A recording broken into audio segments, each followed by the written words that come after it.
बागेश्वर धाम के पंडित धीरेन्द्र कृष्ण शास्त्री इन दिनों आध्यात्मिक यात्रा पर विदेशों का दौरा कर रहे हैं और अब उनका प्रवास न्यूजीलैंड में चल रहा है। ऑस्ट्रेलिया और फिजी के बाद अब बाबा बागेश्वर न्यूजीलैंड के ऑकलैंड शहर में हनुमान कथा का आयोजन कर रहे हैं, जहां भारी संख्या में लोग कथा में भाग ले रहे हैं। विशेष बात यह है कि विदेश की धरती पर भी भारत जैसा माहौल बन गया है। लोग भभूति पाने और बाबा के दर्शन के लिए लंबी लाइनों में लग रहे हैं।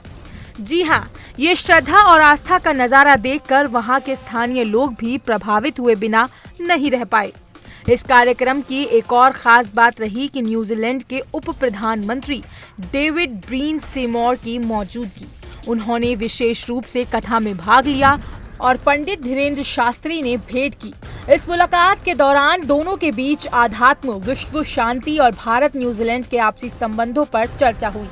बाबा बागेश्वर ने उप प्रधानमंत्री को तिलक लगाया, उन्हें सनातन संस्कृति की प्रतीक पटकी पहनाई और साथ ही एक आध्यात्मिक पुस्तक भी भेंट की।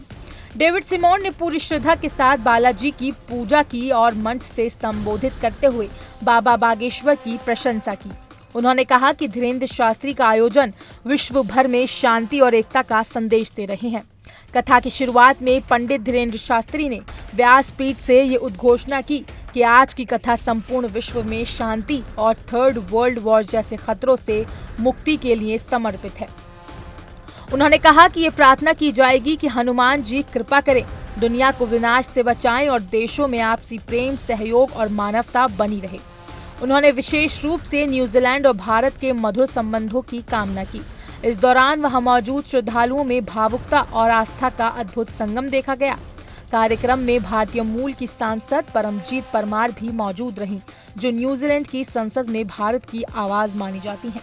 उनकी उपस्थिति ने कार्यक्रम को और भी गरिमा प्रदान की। इससे पहले जब धीरेन्द्र शास्त्री ऑकलैंड पहुंचे तो वहां के ब्राह्मण समाज ने उनका मंत्रोच्चारण के साथ पारंपरिक स्वागत किया।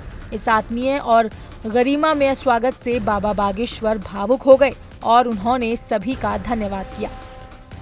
पंडित धीरेन्द्र शास्त्री ने अपने प्रवचनों और अनुष्ठानों के माध्यम से सिर्फ आध्यात्मिक संदेश ही नहीं दिया, बल्कि एक बड़ा सामाजिक और वैश्विक दृष्टिकोण भी सामने रखा।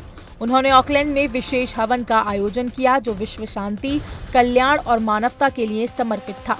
इस हवन में बड़ी संख्या में भारतीय समुदाय के लोग शामिल हुए और विश्व के लिए मंगल कामना की। विदेशों में जाकर भारतीयों को धर्म और संस्कृति से जोड़ना, उनके भीतर फिर से सनातन मूल्यों के प्रति श्रद्धा जगाना, यही उद्देश्य बाबा बागेश्वर के इस वैश्विक दौरे का प्रमुख हिस्सा है।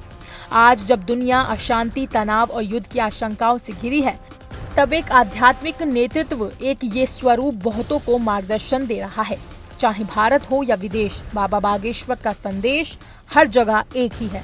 सनातन धर्म केवल पूजा पाठ नहीं, बल्कि जीवन जीने की एक सकारात्मक, संतुलित और शांति से भरपूर विधा है। न्यूजीलैंड में जिस तरह से धीरेन्द्र शास्त्री का स्वागत हुआ और उप प्रधानमंत्री समेत शीर्ष नेताओं ने उनकी उपस्थिति को सम्मान दिया, ये साफ दर्शाता है कि भारतीय संस्कृति की वैश्विक स्वीकृति लगातार बढ़ रही है। फिलहाल इस खबर में इतना ही। अपनी राय कमेंट सेक्शन में जरूर साझा करें और ऐसी ही तमाम हर बड़ी अपडेट के लिए इंडिया डेली को सब्सक्राइब करना ना भूलें।